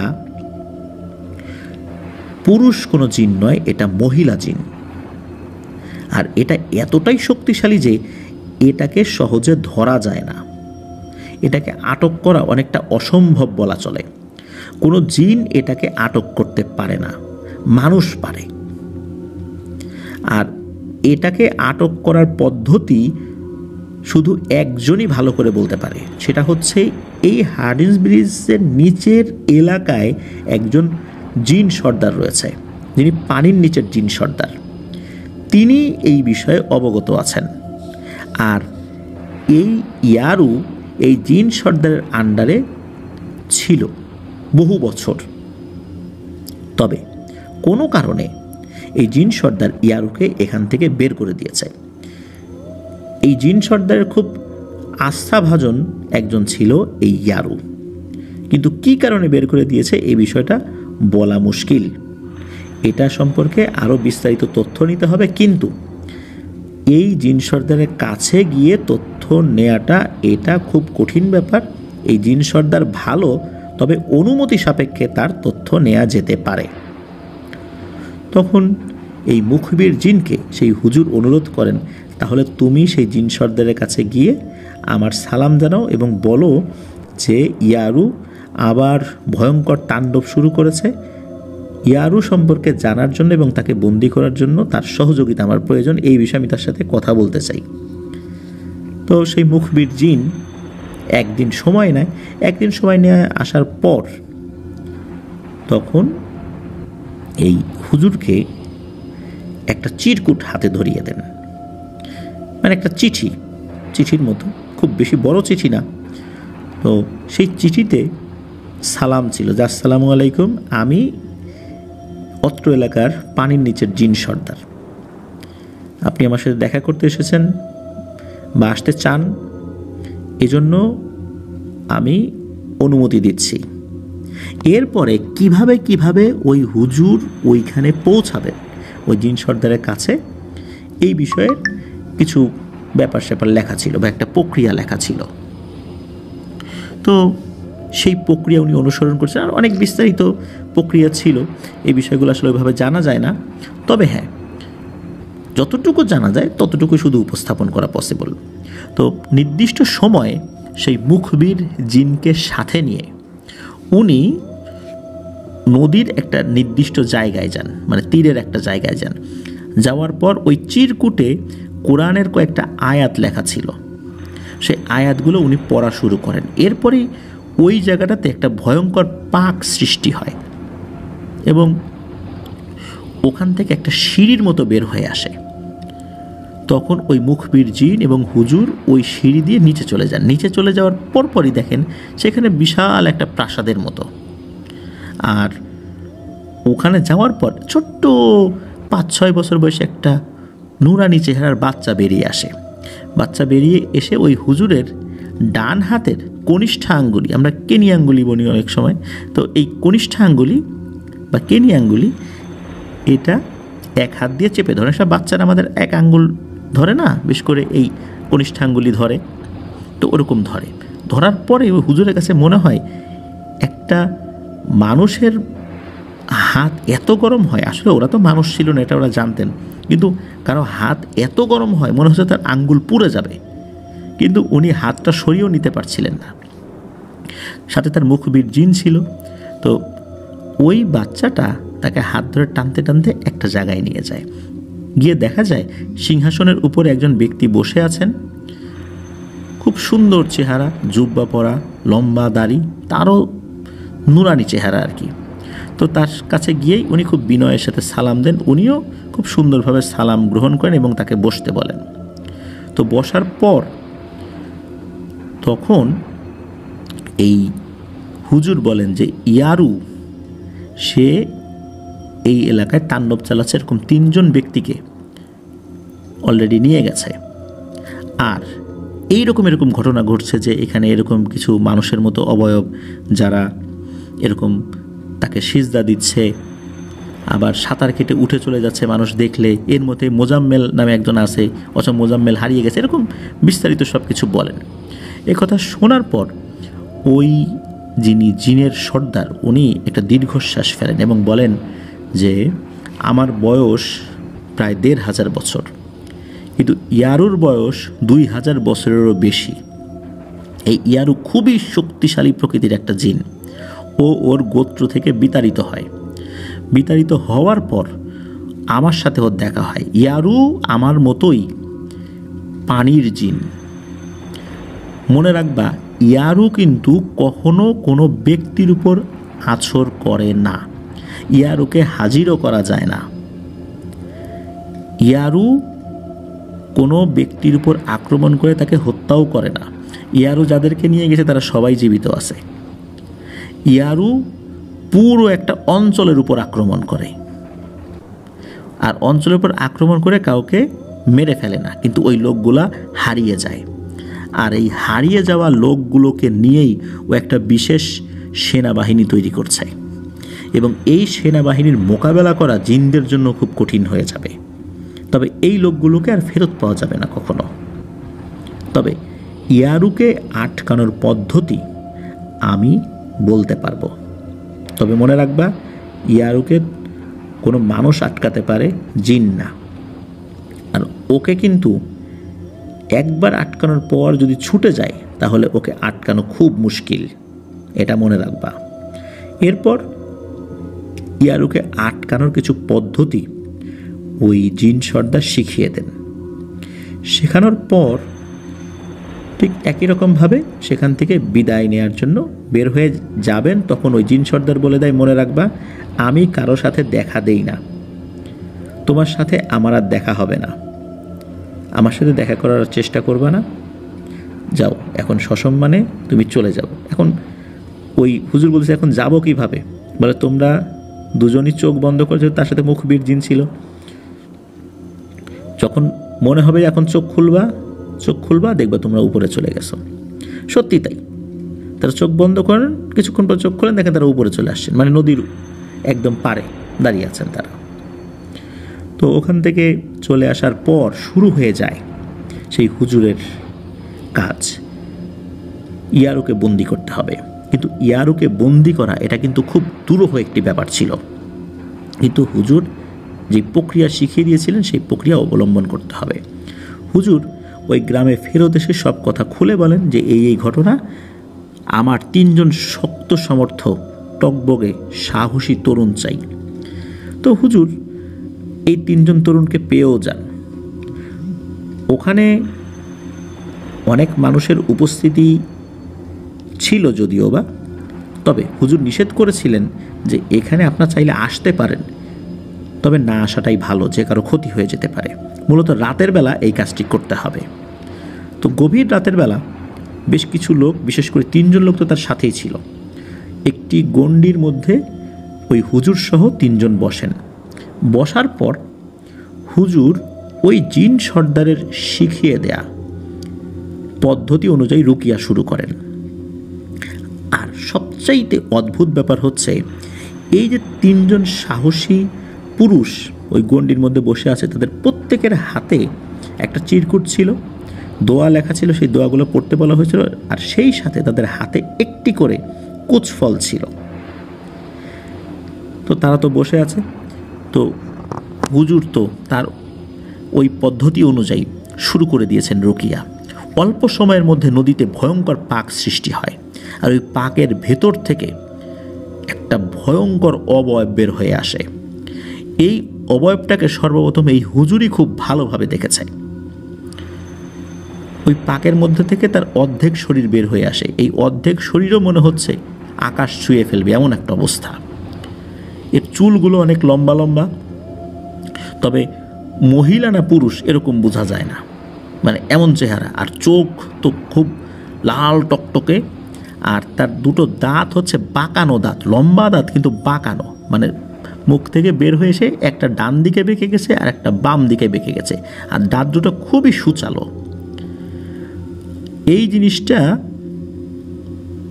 তার স্বাভাবিক কোনো হাত নাই, বুকের উপর একটা ভয়ঙ্কর হাত রয়েছে। এই জিনিসটা ওখান থেকে বের হয়ে উঠেই ওই হুজুরকে বললে, এই কিরে হুজুর, তুই আমার কাছে কি চাস? আমার কাজে বাধা সৃষ্টি করছিস কেন বল? তখন ওই হুজুর বলে, তুমি কেন এই গ্রামের 3 জনকে নিয়ে গেছো, তুমি কি চাও সেটা বলো। তখন ওই ইয়ারু বলতে থাকে যে আমি অন্যান্য জিনের মতো সাধারণ কোনো জিন না, আমি জন্মগতভাবে শক্তিশালী একটা জিন, আর আমি পানির জিন, আমি সবচেয়ে শক্তিশালী। আমি যেদিক দিয়ে যাই সেখানে ফসল হয় না। আমি যদি মনুষ্য সমাজে একবার ঢুকে পড়ি, তোরা দুর্ভিক্ষে না খেয়ে মারা যাবি। আমার কাজে বাধা সৃষ্টি করিস না, যা এখান থেকে চলে যা। তখন হুজুরের সাথে তার অনেক বাকবিতণ্ডা হয়। ইয়ারু নিজে থেকেই বলতে থাকে তার জন্মস্থান হচ্ছে ইরাকে। ইরাকের কোনো একটা প্রদেশের নাম বলেছিল, যেটা পরবর্তীতে আর এটা জানা যায় নাই আসলে। তার জন্মস্থান ইরাকে, ইরাকেই তার বেড়ে ওঠা। ইরাকে কোনো একটা নদীতে তার বসবাস ছিল, কোন নদী সেটাও বলেছিল, কিন্তু এটা জানা যায় নাই। তো যাই হোক, সেখানে তার অত্যন্ত শক্তিশালী ক্ষমতা ছিল, আর জন্মগতভাবেই এই ইয়ারু যেই বংশের জিন তারা খুব শক্তিশালী হয় এবং তারা পানির জিন, এটা ইয়ারু বলে। এবং বলে যে আমি আমার কিছু অপরাধের কারণে আমার গোত্র থেকে বিচ্যুত হই। এরপর কোনো এক কবিরাজ আমাকে আটক করে, এবং সেই কবিরাজ ছিল পাকিস্তানের একজন কবিরাজ। ওই কবিরাজের মৃত্যুর পর আমি মুক্তি পেয়ে যাই। এরপর আমি বিভিন্ন ধরনের কর্মকাণ্ড শুরু করি। তারপরেও বিভিন্ন জায়গা থেকে আমি সরে আসতে আসতে যখন এই নদীর এখানে আসি, তখন এই নদীর এখানকার যেই জিন সর্দার তার সাথে আমার সাক্ষাৎ হয়। আমার শক্তিমত্তা দেখে তার পছন্দ হয় এবং সে আমাকে তার কাছে রাখে। তবে আমি কালো জাদু করতে পছন্দ করতাম, যেটা এই জিন সর্দারের কড়াকড়িভাবে নিষেধ ছিল। আমি গোপনে কালো জাদু করতে গিয়ে তার হাতে ধরা পড়ে যায় এবং সে আমাকে এই গোত্র থেকে বিচ্যুত করে দেয়। এখন আমি 4 লক্ষ সেনাবাহিনী তৈরি করেছি, যার মধ্যে জিনও আছে মানুষও আছে, আর আমি যে কোনো জিনকে চ্যালেঞ্জ দেওয়ার জন্য রেডি। মানে এরকম করে বলছে, আমি যদিও কিছু ইংরেজি শব্দ বলছি প্রিয় লিসেনার্স বোঝার জন্য, সে এইভাবে বলেছিল আর কি তার মতো করে, যে সে যে কোনো জিন সর্দারকে প্রতিহত করার জন্য তার বাহিনী মোকাবেলা করতে পারে। এবং সে এই বাহিনীকে এমনভাবে তৈরি করেছে যে মানুষদেরকে দিয়ে যে বাহিনী তৈরি করেছে তারাও জিনদের সাথে লড়াই করতে পারে। তাহলে বুঝুন প্রিয় লিসেনার্স, কি জটিল একটা বিষয় এখানে রয়েছে, কি রহস্য এখানে রয়েছে, যেটা আমরা আগে কখনো জানিই না, বা আমি জানতেও পারি নাই যে এইরকম কোনো ঘটনা হতে পারে। তো এই যে ইয়ারু, সে এটা কিন্তু বলছে তাকে, এবং সে বলেছে যে তার 4 লক্ষের একটা বাহিনী রেডি হয়ে গেছে। হুজুর এটা শোনার পর উনি তো সেই জিন সর্দারের শিখিয়ে দেওয়া সেই আমল শুরু করেছেন। তো একটা পর্যায়ে দেখা গেল যে এই যেই 3 জন সাহসী যুবক বসে আছেন, তারা তো প্রচণ্ড ভয় পেয়েছেন, তারা উঠে দৌড় দেবেন এমন একটা অবস্থা। হুজুর বলেছেন, তোমরা যদি এখন উঠে দৌড় দাও, মৃত্যু ছাড়া কোনো গতি নেই, ইয়ারও কিন্তু ধরে ফেলবে তোমাদেরকে, সাথে সাথে মারা যাবা। আর ওই যে দূরে কিছু লোকজন, অতি উৎসাহী লোকজন, যারা দেখার চেষ্টা করেছিল, নদীতে পাক সৃষ্টি হয় এবং ইয়ারুর উঠে আসা দেখেই ওরা ওখান থেকে ভেগে চলে গেছে। তবে তাদের কোনো ক্ষতি হয় নাই ওইখানে, তারা ওইটা দেখেই দৌড় দিয়েছে, তো এই জন্য তাদের কোনো ক্ষতি করার সুযোগই পায় নাই ইয়ারু আস্তে আস্তে মনে হচ্ছে যে 3টা ভাগে ভাগ হয়ে যাচ্ছে, ওর বডিটা 3টা ভাগে ভাগ হয়ে যাচ্ছে, এরকমটা মনে হচ্ছে। আর ওই যে 3জন সাহসী যুবক বসে আছে, ওনারাও কিন্তু দোয়া পড়ছেন, তাদেরকে যেটা শিখিয়ে দেওয়া হয়েছে, এবং তাদের প্রত্যেকের হাতের মধ্যে কিন্তু সেই কুচফল। দেখা গেল যে একটা পর্যায়ে এসে ইয়ারুর শরীরটা 3টা কালো ধোঁয়ার মতো হয়ে গেল, এবং ওই যে ওদের হাতের মধ্যে যে কুচফল, 3টা ধোঁয়া ওই 3টা কুচফলের মধ্যে ঢুকে গেল। আর যখন ঢুকে গেছে ওদের হাত মনে হচ্ছে মানে জ্বলে যাচ্ছে। ঢুকে যাওয়ার পর হুজুর আলহামদুলিল্লাহ বললেন যে হ্যাঁ, কাজ শেষ। যখন ওদেরকে হাত খুলতে বললেন, দেখা গেল তাদের হাতে ফোসকা পড়ে গেছে, মানে ওইটা এতটা গরম ছিল। পরে হুজুর এই 3টা কুচফলকে 3টা বোতলে ভরে এটা কোনো একটা জায়গায় উনি পুঁতে দিয়েছিলেন। তো এই পর্যন্ত হুজুর বলেন যে এই হলো ঘটনা। ইয়ারুকে আমি বন্দি করেছিলাম, আর এইভাবেই আমি ওকে আবার এই কুচফলের ভিতরে আটকে সেই বোতলগুলো আবার মাটির নিচে পুঁতে রেখেছি। তখন এই পর্যন্ত জানার পর হুজুর তো আসলে জানতেন না যে ইয়ারু মুক্তি পেয়েছে। তখন এই যে এই পরিবারের যে ছেলেটা আসছে আর কি এনার কাছে, তখন এই হুজুর বলেন যে আমি আরেকটু ভালো করে জেনে নেই যে ব্যাপারটা আসলে কি হয়েছে, ইয়ারু কিভাবে মুক্তি পেল। তখন তার মুখবির জিনের কাছ থেকে তথ্য সংগ্রহ করার চেষ্টা করেন। তখন মুখবির জিন যে তথ্য দেয় সেটা বেশ রহস্যময়। মুখবির জিন তথ্য দেয় হুজুরকে যে যেই ডুগডুগিওয়ালা বা লেইস ফিতা বিক্রেতা, সে তো ব্ল্যাক ম্যাজিশিয়ান ছিল। সে কোনোভাবে জেনে গেছিল যে ইয়ারু নামক এক দুর্ধর্ষ জিনকে বন্দি করা হয়েছে কুচফলের ভিতরে, এবং সেই কুচফলটা আবার বোতলের ভিতরে দিয়ে সেই বোতলটা মাটিতে পুঁতে ফেলা হয়েছে। আর এই ব্ল্যাক ম্যাজিশিয়ান বিভিন্ন সময় বিভিন্ন জিনদেরকে বন্দি করত, এবং বন্দি করে তার ওই ডুগডুগির সাথে সে বিশেষ প্রক্রিয়ায় আটক রাখত এবং তাদেরকে দিয়ে কাজ করাতো। সবচাইতে অদ্ভুত ব্যাপার হচ্ছে যে যেই পরিবারের মেয়েটি, এই যে জরিনার যে প্রবলেমটা হয়েছিল, এই প্রবলেমের সাথে কিন্তু ইয়ারু জড়িত না। এখানে অন্য আর একটা জিন তার উপর প্রভাব বিস্তার করেছিল, সেই জিনটাও শক্তিশালী ছিল। কিন্তু এই যিনি ডুগডুগিওয়ালা বা লেইস ফিতা বিক্রেতা, উনি মূলত এই জায়গাতে এসেছেন বিশেষ একটা উদ্দেশ্যে। কারণ হচ্ছে এমন 3টা কুচফল ইয়ারুর প্রয়োজন ছিল চূড়ান্তভাবে মুক্তি লাভ করার জন্য, যেটা কোনো একটা জিনে ধরা রোগীর পেটের ভিতর থেকে বের করতে হবে। সেই প্রক্রিয়াটা ইয়ারুই এই ব্ল্যাক ম্যাজিশিয়ানকে শিখিয়ে দিয়েছিল। কারণ এই ব্ল্যাক ম্যাজিশিয়ান কোনোভাবে, যে কোনোভাবেই হোক, ওই গ্রামেরই কারো মাধ্যম দিয়ে হোক, এই ডুগডুগিওয়ালা উনি জানতে পেরেছিলেন ওই বোতলটা কোথায় রাখা হয়েছে। উনি বিশেষ প্রক্রিয়া এবং ওনার সাথে থাকা জিনদের মাধ্যম দিয়ে ওই বোতলটা যেই জায়গাতে রাখা হয়েছে সেটা শনাক্ত করতে সক্ষম হন, এবং সেই 3টা বোতলই উনি উঠান এবং সেই কুচফল 3টা বের করেন। এবং বের করার পর মূলত এই ইয়ারুকে মুক্তি দিতে হবে, কিন্তু ইয়ারুকে মুক্তি দেওয়াটা এতটা সহজ কাজ ছিল না। তখন নাকি ইয়ারু ওই কুচফলের ভেতর থেকেই ওই ডুগডুগিওয়ালার সাথে যোগাযোগ করতে সক্ষম হয়, এবং তখন বলে যে এইভাবে কোনো জিনে ধরা রোগীর পেট থেকে 3টা কুচফল বের করতে হবে।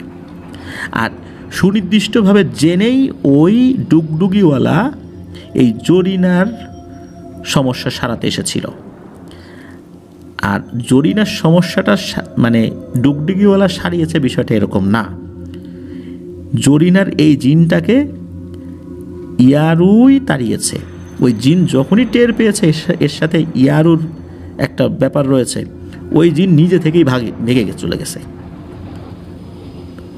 আর ওই ডুগডুগিওয়ালা বলেছে যে এরকম ইয়ারু মুক্তি পেয়ে গেছে, এটা সত্য, যে ওই ডুগডুগি অন্য কেউ বাজালে ওখানে থাকা সব জিন মুক্তি পেয়ে যাবে। ওই ডুগডুগির সাথে ওই 3টা কুচফলও বাধা ছিল, যেটাতে ইয়ারু বন্দি ছিল। ওখানে ইয়ারু মুক্তি পেয়ে যায়, এটা ঠিক আছে, কিন্তু ওই যে 3টা কুচফল যেটা উনি পকেটে করে নিয়ে আসছিলেন, এই 3টা কুচফল কোনো একটা অজ্ঞাত কারণে ইয়ারুর প্রয়োজন ছিল। কিন্তু এখানে সবচাইতে বড় সমস্যা হলো যে এই কুচফল 3টা এটা তো উনি সাথে করে নিয়ে আসছেন, কিন্তু ইয়ারু নাকি তাকে বারবার বলছিল যে এই কুচফল এখন তার পক্ষে তো আর ওই বাড়িতে গিয়ে দিয়ে আসা সম্ভবপর হলেও সে আর যেতে পারবে না। ওই বাড়ির কোনো সদস্যকেই এই ডুগডুগিওয়ালার বাড়িতে এসে কুচফল 3টাকে নিয়ে যেতে হবে। এই জন্যই মূলত সে এমন একটা তাণ্ডব চালাচ্ছিল যাতে করে ওই ডুগডুগিওয়ালাকে খোঁজার জন্য ওই বাড়ির কোনো সদস্য এই ডুগডুগিওয়ালার বাড়িতে আসে। এই কারণে ইয়ারু কিন্তু এখানে সফল হয়েছে, সে আসছে। আর ইয়ারু এটাও জানতো যে এই ডুগডুগিওয়ালা পরবর্তীতে তার ক্ষতি করার চেষ্টা করতে পারে, এই জন্যই এই ডুগডুগিওয়ালাকেও সে মেরে ফেলেছে। আর মেরে ফেলার পর তার যেই 3টা ওই কুচফল ওই ডুগডুগিতে বাঁধা ছিল সেটা সে নিয়ে গেছে। আর ওই যে 3টা কুচফল এটা ওই ডুগডুগির সাথে বেঁধে রেখেছে। আর ওই ডুগডুগিটা ইচ্ছা করেই এমন একটা জায়গায় রেখেছে যাতে করে এই পরিবারের ছেলেটা এসে ওটা দেখে আগ্রহ প্রকাশ করে এবং তার মনের মধ্যে ওয়াসওয়াসা দিচ্ছে যাতে করে সে 3টা নিয়ে যায়, এবং সে এই 3টা আসলেই নিয়ে গেছে। এই কথা সব কিছু যখন ওই হুজুর আবার ওই ছেলেকে বলেন এবং এটাও বলেন যে তোমার কাছে 3টা কুচফল আছে না, তখন ওই ছেলে বলে হ্যাঁ আছে তো। তখন বলেন যে তাহলে তো বুঝতেই পারতেছো যে তুমি মৃত্যু সাথে নিয়ে ঘুরতেছো, আর এই কুচফলের রহস্যটা যে আসলে কি এটা আমি আজও জানি না, যে কেন ইয়ারু এই রকম একটা কৌশল সে খেলছে। নিশ্চয়ই এখানে এমন কোনো জটিল বিষয় রয়েছে যেটা আমরা কেউ জানি না। তো যাই হোক, হুজুর তখন বলেন যে আমি আমার জীবনের সর্বশেষ চেষ্টা যেটা সেটাও করে যাব ইয়ারুকে বন্দি করার জন্য। এখন তুমি বাড়িতে চলে যাও বাপু, আমাকে আমার কাজ করতে দাও, কারণ এই বিষয়ে শুধু আমাকে ওই জিন সর্দারই সহযোগিতা করতে পারে তথ্য দিয়ে। এছাড়া ইয়ারুকে বন্দি করার অন্য কোনো পদ্ধতি আছে কিনা আমি জানি না, তার কাছ থেকে আমাকে পদ্ধতি জানতে হবে। তো উনি কি করেছেন, উনি পরবর্তীতে ওনার যে 3জন মুখবির জিন ছিল, একটা জিনকে ইয়ারুর খবর নেওয়ার জন্য পাঠিয়েছেন যে ইয়ারু এখন কি করে। কিন্তু ওই একটা জিন খবর নিতে যাওয়ার পরে 3 দিন হয়ে যায় আর সে আসে না। উনি তো চিন্তায় পড়ে যাননি যে ইয়ারু যে বিশাল বাহিনী তৈরি করছে তাদের হাতে ধরা পড়ে গেল না তো। তার যে অন্য মুখবির জিন আছে এখন তাকেও এই বিষয়ে তথ্য নেওয়ার জন্য উনি পাঠাতে সাহস করছিলেন না। তখন যেই মুখবির জিনটা ওই যে জিন সর্দারের সাথে মানে পানির নিচে জিন সর্দারের সাথে সাক্ষাৎ করেছিলেন, তো তাকে বলেন যে তুমি আবার সেই জিন সর্দারের কাছে গিয়ে আমার সালাম জানাও এবং বলো যে এই অবস্থা, আমি তার সাথে দেখা করতে চাই। তো উনি আবার সেই জিন সর্দারের কাছে গেছেন। যাওয়ার পর নাকি সেই জিন সর্দার খুব রেগে গেছে যে না, আমি দেখা করব না কারোর সাথে, আমি বলছি না যে আমাকে আর ডাকা যাবে না, আমার সাথে ওর আর দেখা হবে না, আমি যাব না, গিয়ে বলে দাও। তো সে আবার এসে বলছে যে হুজুর উনি তো দেখা করবেন, উনি খুব রেগে গেছেন, উনি আর দেখা করবেন না আপনার সাথে। তখন ওই মুখবির জিনকে বলছে যে তুমি আবার যাও, আবার গিয়ে তাকে অনুরোধ করো। তখন ওই মুখবির জিনটা যেতে চায় না, যে হুজুর আসলে উনি যেভাবে রেগে আছেন আবার গেলে না জানি কোন একটা অঘটন ঘটায় আমার সাথে। তখন অনেক অনুরোধ করছেন, যে অনুরোধের প্রেক্ষিতে সেই জিনটা আবার গেছে, কিন্তু এইবার যাওয়ার পর ওই জিনটা আর ফেরত আসে না। এতে চিন্তিত হয়ে পড়ছেন যে এই জিনটাকে আবার হত্যা করলো না তো, কারণ আগে একজনকে পাঠিয়েছি ইয়ারুর খবর নেওয়ার জন্য, সেও আসে না, আবার একে পাঠালাম এও আসে না। তখন তার সর্বশেষ যে মুখবির জিনটা ছিল তাকে যখন বলা হলো, তখন সে বলে যে আমি তো ওই জিন সর্দারের সাথে এখন দেখা করতে যাওয়ার সাহস নাই, তবে আমি আমার আর এক ভাইয়ের কী হয়েছে সেই বিষয়ে একটু তথ্য নিয়ে আসতে পারি কিনা। তো সে মোটামুটি অল্প সময়ের মধ্যে তথ্য নিয়ে আসে এবং এসে বলে যে ওই মুখবির জিনকে আটক রাখা হয়েছে, কারণ তাকে একবার ফেরত যাওয়ার পর আবার সে কেন একই অনুরোধ নিয়ে আসছে, এই অপরাধে তাকে আটক করে রাখা হয়েছে। সে এখন ওখানকারই একটা জেলখানাতে রয়েছে। তখন হুজুর তো পড়ে যান প্রচণ্ড চিন্তায় যে এটা কী করা যায়। এরপর হুজুর সাহস করে চিন্তা করলেন যে যেই প্রক্রিয়াতে আগে তাকে ডাকা, মানে উনি তার কাছে গিয়েছিলেন, সেই একই প্রক্রিয়াতে আবার নিজেই তার কাছে যাবেন, তাছাড়া তার কোনো উপায় নেই। এরপর ওই হুজুর একাই গিয়ে ওই পদ্মার পাড়ে একটা জায়গায়, যেই জায়গাতে উনি মূলত প্রথমবার দাঁড়িয়েছিলেন, সেখানে গিয়ে সেই দোয়া আবার পড়া শুরু করেছেন। অল্প কিছুক্ষণের মধ্যে সেখানে পানিতে ভয়ঙ্কর পাক সৃষ্টি হয়, কিন্তু এইবার আর কোনো সিঁড়ি আসে নাই। এইবার সেই জিন সর্দার নিজেই উপরে উঠে আসেন। এইবার আর তার চেহারা কিন্তু নুরানি না, খুবই ভয়ঙ্কর, প্রচণ্ড রেগে ফেটে পড়ছেন, চোখ দুটো থেকে মনে হচ্ছে আগুন ঝরছে। এবং ওঠার সাথে সাথে ওই হুজুর তো খুব বিনয়ের সাথে সালাম জানিয়েছেন। তো উনি সালামের উত্তর মাথা ঝুঁকিয়ে দিয়েছেন, মানে এতটা রেগে আছেন আর কি। এবং উঠেই বলতেছেন যে এই হুজুর, আমি কি তোমাকে বলি নাই এর আগে যে আমি দেখা করব না? তারপরও তুমি কেন আমার গোত্রের একজনকে আমার কাছে পাঠাইছো? একবার পাঠাও না, দুইবার পাঠাইছো। আর ও আমার সম্পর্কে জানার পরও যেহেতু দুইবার আসে, সেই জন্য আমি ওকে আটকে রেখেছি। ওকে আমি কিন্তু হত্যা করি নাই। তুমি কেন আমাকে ডাকছো? এই ইয়ারুকে আটকানোর পদ্ধতি সম্পর্কে তুমি কি জানো না যে ইয়ারুকে কেউ একবারের বেশি আটকাতে পারে না? ওরে ইনসান, তুমি ওকে আর আটকাতে পারবা না, হাজার চেষ্টা করলেও পারবা না। ওকে কোনো জিনও আটকাতে পারে না। তুমি একবার আটকাতে পারছো, কিন্তু এইবার আর পারবা না। আর ও ইতোমধ্যে 4 লক্ষেরও বেশি একটা বাহিনী তৈরি করেছে, এবং সে এই বাহিনী নিয়ে আমার সাথে যুদ্ধ করার তারিখ ঘোষণা করছে। সে আমার সাথে যুদ্ধ করবে। আমি আমার বাহিনীকে রেডি করতেছি, তোমার কিচ্ছু করতে হবে না, তুমি বাপু বাড়ি চলে যাও। আর ভুলেও কিন্তু এরপরে আমাকে ডাকার চেষ্টা করবা না। ইয়ারোর যা ব্যবস্থা করার দরকার আমি নিচ্ছি, যাও, চলে যাও। হুজুর ওখান থেকে তাকে সালাম জানিয়ে চলে আসেন। ওখান থেকে চলে আসার একদিন পরেই তার ওই মুখবির জিনটাও চলে আসে। ওই মুখবির জিন যে চলে আসছে, সে আসার পর কিছু তথ্য দেয়। সেটা হলো, সেই মুখবির জিন জানায় যে ইয়ারু তার বিশাল বাহিনী নিয়ে ওই ভালো জিন সর্দারের সাথে যুদ্ধে লিপ্ত হয়। তবে দুঃখজনক ব্যাপার হচ্ছে, এই যুদ্ধে ওই জিন সর্দার শহীদ হন, কিন্তু ইয়ারু কিন্তু মারা যায় নাই।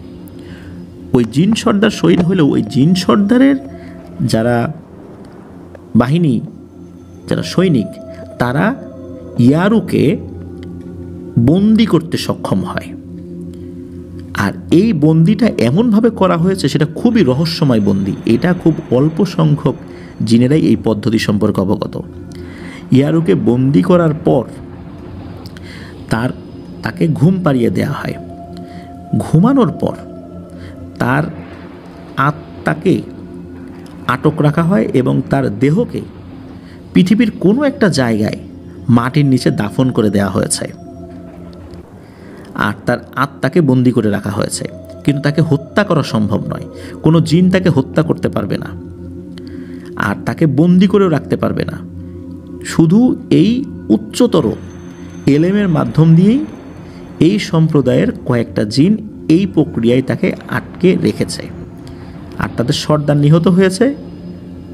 এরপর তারা আরেকজন সর্দারকে তাদের সর্দার হিসেবে মনোনীত করেছে। এখন ইয়ারু ও কখনো কখনো আবার হয়তোবা এই পৃথিবীতে ফেরত আসতে পারে, কিন্তু তার দেহ কোথায় আছে এটা শুধু ওই জিনেরাই জানে, আর কেউ জানে না। হতে পারে কোনো তান্ত্রিক, কবিরাজ অথবা অন্য কোনো জিনেরা ইয়ারুকে ফেরত আনার জন্য চেষ্টা করতে পারে। এই জন্য এই বিষয়টা খুবই গোপনীয়। এই বিষয়টা আমি শুনে আসছি, আর আমাকে মুক্তি দেওয়া হয়েছে, যেহেতু আমি মানুষের উপকারের জন্য এখানে আসছিলাম। এরপরে খোঁজ নিয়ে জানা যায়, এই যেই পরিবার, যে পরিবারে এই ঘটনাটা ঘটেছিল, যেটা আমাদেরকে রবি ভাই যেটা আমাদেরকে পাঠিয়েছেন যেই পরিবারের তথ্যটা, তো ওই যেই মহিলা, ভদ্রমহিলা যার এক হাত অবশ হয়ে গিয়েছিল, উনি সুস্থ হয়ে গিয়েছিলেন এবং ওই পরিবার আর কোনো ঘটনা ঘটেনি। কে জানে ইয়ারু আবার হয়তো বা ফেরত আসতে পারে, এভাবেই আবার মানুষের উপর আক্রমণ করতে পারে। তবে অদ্ভুত ব্যাপার হচ্ছে ইয়ারু মানুষের উপর আক্রমণ করে তাকে হত্যা করে না, তার বড় ধরনের কোনো ক্ষতিও করে না। এমনকি জরিনার উপর কিন্তু ইয়ারু আক্রমণ করে নাই, অন্য কোনো জিন করেছিল, বরং ইয়ারুর নাম শুনে সে জিন পালিয়েছে। এখানে এমন একটা রহস্যময় ব্যাপার কাজ করেছে যেটা এই ঘটনার মধ্যে আমরা পরিপূর্ণভাবে বলতে সক্ষম হই নাই, যেহেতু অনেক দিন আগের ঘটনা। এটা কোন প্রক্রিয়ায় কি করা হয়েছে, কেনই বা ইয়ারু ওই 3টা এই কুচফলের জন্য এরকম একটা কাজ করলো, এর মধ্যে এমন কোনো রহস্য রয়েছে যেটা আমরা জানি না। আর এই কুচফলের সাথেই ইয়ারুর সম্পর্কটা কি, এটা আমরা জানি না। ইয়ারুর সেই আত্মা কোথায় রয়েছে, কোন অবস্থাতে রয়েছে, এটা আমরা কেউ বলতে পারি না। আর ইয়ারুর দেহটাও যে কোথাও রাখা হয়েছে, কোন জায়গায় পৃথিবীর, এটাও আমরা জানি না। প্রিয় লিসেনার্স, কি মনে হয় ইয়ারু কি আবার ফেরত আসবে? ইয়ারু পানির ভেতরে থাকা খুব শক্তিশালী প্রজাতির একটা জিন, সে কিন্তু একজন মহিলা জিন। আর সে কিভাবে মানুষদেরকে এইভাবে কবজা করে, তাদেরকে হত্যা না করেই তাকে তার অনুগত বানিয়ে, তার সেবা দাস বানিয়ে তার পক্ষে যুদ্ধ করার জন্য তাদেরকে তৈরি করছে। আপনারা কি আগে কখনো এরকম কোনো ঘটনা এটা শুনেছেন? আমি কিন্তু ফার্স্ট টাইম এটা শুনলাম। আমার কাছে এই ঘটনাটা খুবই রহস্যময় লেগেছে। এমন রহস্যময় ঘটনা আসলে খুব কম পাওয়া যায়। অনেক সময় আমরা যে আত্মাবন্দি কালো জাদুর যে ব্যাপারটা এরকমটা শুনি, যেটা এর আগেও কিন্তু আমরা বলেছিলাম, যেটা আমাদের মেহেদি হাসান ভাই পাঠিয়েছিলেন আত্মাবন্দির ঘটনাটা, তো সেখানেও কিন্তু এই ব্যাপারটা ছিল। তার মানে বোঝা যাচ্ছে যে এভাবে কোনো মানুষ বা জিনকে বন্দি করে রাখা যায়। তবে ইয়ারুকে কোনো জিন কেন হত্যা করতে পারে না? শুধু তাকে বিশেষ প্রক্রিয়ায় বন্দি করে রাখতে পারে। সাধারণভাবে কিন্তু তাকে বন্দি করে রাখা সম্ভব নয়, একটা বিশেষ প্রক্রিয়ায় তাকে বন্দি করে রাখা হয়েছে। সে কি এখনো বন্দি আছে, নাকি সে মুক্ত হয়ে ঘুরে বেড়াচ্ছে, আমরা কেউ জানি না। আল্লাহ আমাদেরকে হেফাজত করুন এই ভয়ঙ্কর জিন থেকে। প্রিয় লিসেনার্স, আমরা আমাদের নিজেদের ভুলে কিন্তু অনেক বিপদ ডেকে আনি, যেটা জরিনা আপু ডেকে এনে এসেছিলেন। তবে আল্লাহর রহমতে উনি ভালো হয়ে গিয়েছিলেন। আর এই ধরনের ঘটনা না ঘটলে আমরা ইয়ারু সম্পর্কে হয়তো বা জানতেই পারতাম না। আর সেই ধরনের মানুষদের প্রতি অগাধ শ্রদ্ধা রাখছি, নিজের জীবনকে বিপন্ন করে মানুষের কল্যাণে যারা কাজ করেছেন সেই জিনদেরকেও আমরা শ্রদ্ধা সম্মান জানাচ্ছি, যারা মানুষের জন্য শহীদ হতে এক পাও পিছপা হন না। অথচ অনেক জিন কিন্তু মানুষকে হত্যা করছে, আবার অনেক জিন মানুষকে বাঁচানোর জন্য শহীদ হচ্ছেন। সত্যি মহান আল্লাহ সুবহানাহু ওয়া তাআলার এই লীলা খেলা বোঝা অনেক কঠিন। প্রিয় লিসেনার্স, আজকের এপিসোড কেমন লাগলো তা কিন্তু কমেন্ট করে জানাতে ভুলবেন না। আর আবারও ধন্যবাদ জানাচ্ছি আমাদের মোহাম্মদ রবি ভাইকে এমন একটি ঘটনা আমাদেরকে দেওয়ার জন্য। লিসেনারদেরকেও ধন্যবাদ জানাচ্ছি ধৈর্য ধরে আমাদের সাথে থাকার জন্য। প্রিয় লিসেনার্স, এই ঘটনার অনেক কিছু কিন্তু রহস্যই রয়ে গেল, আর যতটুকু আমরা পেয়েছি সেটাই আপনাদের সামনে উপস্থাপন করেছি। এই ঘটনার পরবর্তীতেও অন্য কোনো যে তথ্য উপস্থাপন করব এমনটা নাই। এটা যতটুকু পেয়েছি সেটাই, এর বাইরে আর কোনো তথ্য আমরা পাই নাই যে এটা নিয়ে আর একটা এপিসোড আমরা করতে পারবো। এটা এ পর্যন্তই শেষ। প্রিয় লিসেনার্স, আসছে রবিবার হরর উইন্টার কার্নিভালের দ্বিতীয় আয়োজন নিয়ে ইনশাল্লাহ আপনাদের সামনে উপস্থিত থাকবো। সবাই ভালো থাকবেন, সুস্থ থাকবেন, আমার জন্য দোয়া করবেন, আমার পরিবারের জন্য দোয়া করবেন, আপনাদের জন্য দোয়া রইল, আপনাদের পরিবারের প্রত্যেকের জন্য দোয়া রইল। মহান আল্লাহ সুবহানাহু ওয়া তাআলা আমাদেরকে ভালো রাখুন, সুস্থ রাখুন, নিরাপদে রাখুন, আফনান দ্য হরর ওয়ার্ল্ডের সাথে রাখুন। আসসালামু আলাইকুম। প্রিয় লিসেনার্স, আসসালামু আলাইকুম। দেশ ও দেশের বাইরে যে যেখানে